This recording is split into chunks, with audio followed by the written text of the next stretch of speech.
Hello അസ്സാം വലൈക്കും. ഇന്ന് ഞാൻ വന്നിരിക്കുന്നത് ചിക്കൻ കൊണ്ട് ഉണ്ടാക്കാൻ പറ്റുന്ന വളരെ എളുപ്പത്തിൽ ഉണ്ടാക്കാൻ പറ്റുന്ന ടേസ്റ്റി ആയിട്ടുള്ളൊരു അഫ്ഗാനി ചിക്കൻ റെസിപ്പിയാണ്. നിങ്ങൾ ചിക്കൻ കറി ഉണ്ടാക്കണം അത്ര പോലും പ്രയാസമില്ല കേട്ടോ. വീട്ടിലുള്ള ചേരുവ വെച്ച് വളരെ പെട്ടെന്ന് ഉണ്ടാക്കാൻ പറ്റുന്ന അടിപൊളിയൊരു റെസിപ്പിയാണിത്. അപ്പോൾ എങ്ങനെ ഉണ്ടാക്കുന്നത് നമുക്ക് പെട്ടെന്ന് നോക്കിയിട്ട് വരാം. ഞാനിവിടെ മിക്സിയുടെ ജാർ എടുത്തിട്ടുണ്ട്. ഇതിലോട്ട് ഒരു വലിയ വലിയുള്ളി എടുത്തിട്ടുണ്ട്. അത് പീസാക്കി ഇട്ട് കൊടുക്കാം. പിന്നെ പച്ചമുളക് ഒരു 3-4 ഇട്ട് കൊടുക്കാം. ഇഞ്ചി ഒരു ചെറിയ പീസ് ഇട്ട് കൊടുക്കുന്നുണ്ട്. വെളുത്തുള്ളി ഒരു 5 മതി കേട്ടോ. അപ്പോൾ ഞാനിവിടെ കുറച്ചും കൂടെ കൂടുതൽ എമൗണ്ട് ഉണ്ടാക്കുന്നുണ്ട്. ഞാൻ ഒരു 1/2 കിലോ ചിക്കൻ്റെ ഒരു അളവ് അതിൽ പറഞ്ഞു തരുന്നത് കേട്ടോ. പിന്നെ ഇതിലോട്ട് വേണ്ടിയിട്ട് കാഷ്യും ബദാമും കൂടെ നമുക്കൊരു 15 ഒരു കുതിർത്തി വെക്കുക കേട്ടോ. നേരത്തെ തന്നെ ആദ്യം എല്ലാം ഒരുമിച്ചിട്ട് ഗ്രൈൻഡ് ചെയ്താൽ മതി. ഞാൻ മിക്സീൻ്റെ ജാറിൽ കൊള്ളാത്തതുകൊണ്ട് ആദ്യം ഒന്ന് ചെറുതായിട്ടൊന്ന് ക്രഷ് ചെയ്ത് കൊണ്ടുവന്നാൽ കേട്ടോ. അപ്പോൾ ഇതെല്ലാം കൂടെ നന്നായിട്ടൊന്ന് അരച്ച് പേസ്റ്റ് ആക്കി എടുത്തിട്ട് വരാം കേട്ടോ. ശേഷം നമുക്കിതിലോട്ട് പൊടികളെല്ലാം ചേർത്ത് കൊടുക്കാം. പെപ്പർ പൗഡർ 1/2 ടീസ്പൂൺ ഇട്ട് കൊടുക്കുന്നുണ്ട്. അതൊക്കെ നിങ്ങളുടെ എരിവിനനുസരിച്ച് ചേർത്ത് കൊടുക്കുക കേട്ടോ. പിന്നെ കസൂരി മേത്തി 1 ടീസ്പൂൺ ഇട്ട് കൊടുക്കുക.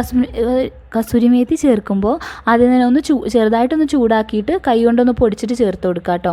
പിന്നെ നമുക്കിതിലോട്ട് ഗരം മസാല ഒരു 1/4 ടീസ്പൂൺ ചേർത്ത് കൊടുക്കുന്നുണ്ട്. പിന്നെ തൈര്, പുളിയില്ലാത്ത കട്ടത്തൈര് 2 ടേബിൾ സ്പൂൺ ചേർത്ത് കൊടുക്കുക.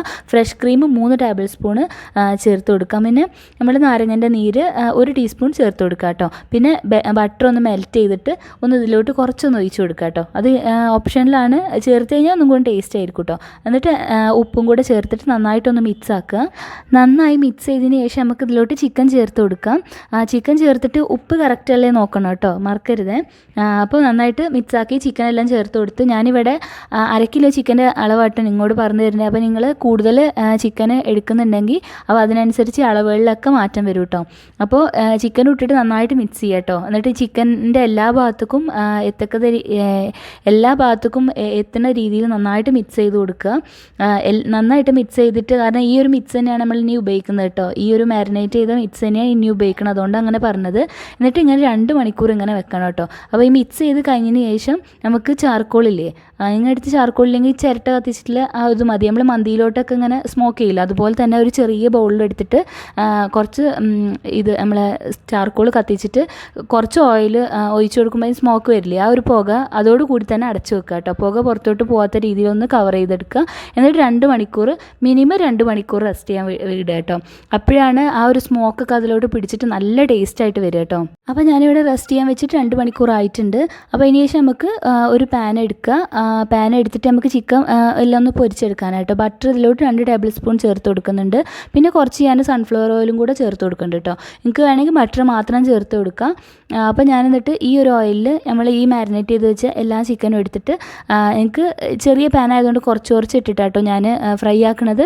ഒന്ന് തീ കൂട്ടി വെക്കണ്ട, മീഡിയം ഫ്ലെയിം ഇട്ടിട്ട് ഒന്ന് അങ്ങനെ ഫ്രൈ ആക്കി ഗോൾഡൻ കളർ ആവണ വരെ ഒന്ന് ഫ്രൈ ആക്കി എടുക്കുക കേട്ടോ. എന്നിട്ട് 2 ഭാഗത്തും തിരിച്ച് മറിച്ചു വിട്ടിട്ട് ഈ ഓയിലിൽ ഒന്ന് ഫ്രൈ ആക്കി എടുക്കുക. നിങ്ങൾ എടുക്കുന്ന പാന് വലുതാണെങ്കിൽ എല്ലാ ചിക്കനും ഒരുമിച്ച് ഇട്ട് കൊടുത്താൽ മതി കേട്ടോ. അപ്പോൾ അതാകുമ്പോൾ നിങ്ങൾക്ക് ഒന്നും കൂടെ എളുപ്പമാവും. 2 പ്രാവശ്യം ആക്കിയിട്ട് ഇങ്ങനെ ഫ്രൈ ആക്കി എടുക്കേണ്ട ആവശ്യമൊന്നുമില്ല. ഞാനെടുത്ത പാന് ചെറുതായതുകൊണ്ട് കേട്ടോ ഞാൻ 2 ട്രിപ്പായിട്ട് ഇങ്ങനെ ഫ്രൈ ആക്കിയിട്ട് എടുക്കുന്നത്. അപ്പോൾ നിങ്ങൾ വിചാരിക്കും ഇത്രയും ബട്ടർ എടുത്തിട്ട് ഫ്രൈ ആക്കണോ എന്ന് വിചാരിക്കേണ്ട. നമ്മൾ ഈ ഒരു ഓയിൽ മാത്രമേ ഇതിൽ ചേർക്കണുള്ളൂ, വേറെ ഓയിലൊന്നും ചേർക്കണില്ല കേട്ടോ. അപ്പോൾ നിങ്ങൾക്ക് ഓയിൽ ഇത്ര വേണ്ടാന്നുള്ള ആൾക്കാർക്ക് ഫ്രൈ ആക്കി കഴിഞ്ഞതിന് ശേഷം കുറച്ച് ഓയിലിൽ നിന്ന് മാറ്റാം കേട്ടോ. അതൊക്കെ നിങ്ങളെ ഇഷ്ടത്തിനനുസരിച്ച് ചെയ്യാം. പക്ഷേ നമ്മൾ വേറെ ഓയിലൊന്നും ഉപയോഗിക്കാത്തതുകൊണ്ട് അത്ര കൂടുതലായിട്ട് എണ്ണയൊന്നുമില്ല. നമ്മൾ ചിക്കൻ കറിയിലൊക്കെ ഉപയോഗിക്കണം അത്ര എണ്ണ തന്നെ ഇതിൽ ഉപയോഗിക്കണുള്ളൂ കേട്ടോ. അപ്പോൾ എല്ലാ ഇതും പൊരിച്ചെടുത്തതിന് ശേഷം ചിക്കൻ പൊരിച്ചെടുത്തതിന് ശേഷം ആ സെയിം പാനിൽ തന്നെ എല്ലാ ചിക്കനും ഇങ്ങനെ നിരത്തി വെച്ചിട്ട് നമ്മൾ ആ ഒരു മാരിനേറ്റ് ചെയ്ത് അതിൻ്റെ ഒരു വൈറ്റ് കളർ ആ ഗ്രേവി ഇല്ലേ, ആ വൈറ്റ് കളർ മസാലയല്ലേ, അത് ഇതിലോട്ട് ഇട്ട് കൊടുക്കാം. പിന്നെ ആ ഒരു മസാലയുടെ പാത്രത്തിലോട്ട് തന്നെ 1 കപ്പ് വെള്ളം ഒഴിച്ചിട്ട് അതും കൂടെ ഇതിലോട്ട് ചേർത്ത് കൊടുക്കണ്ട കേട്ടോ. നിങ്ങൾക്ക് മസാല കുറച്ച് തിക്കായിട്ട് വേണമെന്നുണ്ടെങ്കിൽ 1 കപ്പ് വെള്ളം ഒഴിച്ചെടുക്കേണ്ട ആവശ്യമില്ല. നിങ്ങളെ ഇഷ്ടത്തിനനുസരിച്ച് വെള്ളം ഒഴിച്ച് കൊടുക്കുക കേട്ടോ. തിക്കായിട്ടും കുറച്ച് ലൂസാണെങ്കിൽ കുറച്ചും കൂടെ വെള്ളം ഒഴിച്ച് കൊടുക്കുക. അതൊക്കെ നിങ്ങൾ ഇഷ്ടം പോലെ ചേർക്കുക. പിന്നെ ഒന്ന് തിളച്ചതിന് ശേഷം തീ ഒന്ന് ഓഫ് ചെയ്യുക. കാരണം ചിക്കൻ ആദ്യം വെന്തതല്ല, അപ്പോൾ ഇനി തിളക്കേണ്ട ആവശ്യമില്ല. ഓഫ് ചെയ്തതിന് ശേഷം ഇതിലോട്ട് നമുക്ക് 1 പിഞ്ച് കസൂരി മേത്തി ചേർത്ത് കൊടുക്കാം. പിന്നെ ഫ്രഷ് ക്രീം 1 ടേബിൾ സ്പൂണും കൂടെ ചേർത്ത് കൊടുക്കാം. അത്രയും കൂടെ ചേർത്ത് കഴിഞ്ഞാൽ നമ്മൾ അഫ്ഗാനി ചിക്കൻ വരെ റെഡി ആയിട്ടോ. പിന്നെ ഓപ്ഷനിലാണ് ഈ സമയത്ത് നിങ്ങൾക്ക് വേണമെങ്കിൽ പഞ്ചസാര 1 പിഞ്ച് ചേർത്ത് കൊടുക്കാം. അത് നിങ്ങളെ ഇഷ്ടം അനുസരിച്ച് ചേർത്ത് കൊടുക്കുക കേട്ടോ. പിന്നെ ഉപ്പൊന്ന് നോക്കിയിട്ട് കറക്റ്റ് ചെയ്യാം. ഇത്രയും ചേർത്ത് കഴിഞ്ഞാൽ നമ്മൾ അഫ്ഗാനി ചിക്കൻ റെഡിയായി വളരെ ഈസി ആയിട്ട് ഉണ്ടാക്കാൻ പറ്റും. നിങ്ങൾക്ക് പത്തിരിയും പൊറോട്ടയും ചപ്പാത്തിൻ്റെ കൂടെയൊക്കെ അടിപൊളി കോമ്പിനേഷനാണ്. അപ്പോൾ എല്ലാവരും വീട്ടിൽ നിന്ന് ട്രൈ ചെയ്ത് നോക്കണം കേട്ടോ. പിന്നെ നിങ്ങൾക്ക് ഇഷ്ടമായിട്ടുണ്ടെങ്കിൽ നമ്മൾ ചാനൽ ഒന്ന് സബ്സ്ക്രൈബ് ചെയ്യാൻ മറക്കരുത്. മറക്കരുത്. എല്ലാവരും സബ്സ്ക്രൈബ് ചെയ്ത് സപ്പോർട്ട് ചെയ്യണേ. പിന്നെ അതുപോലെ തന്നെ നിങ്ങൾക്കിത് ഉണ്ടാക്കി നോക്കിയിട്ട് നിങ്ങളെ അഭിപ്രായങ്ങളെല്ലാം തന്നെ നമുക്ക് കമൻറ്റ് ബോക്സിൽ അറിയിക്കണം കേട്ടോ. അപ്പോൾ അടുത്ത നല്ലൊരു വീഡിയോ ഇട്ട് വരാം. അതുവരേക്കും അസ്സലാമു അലൈക്കും.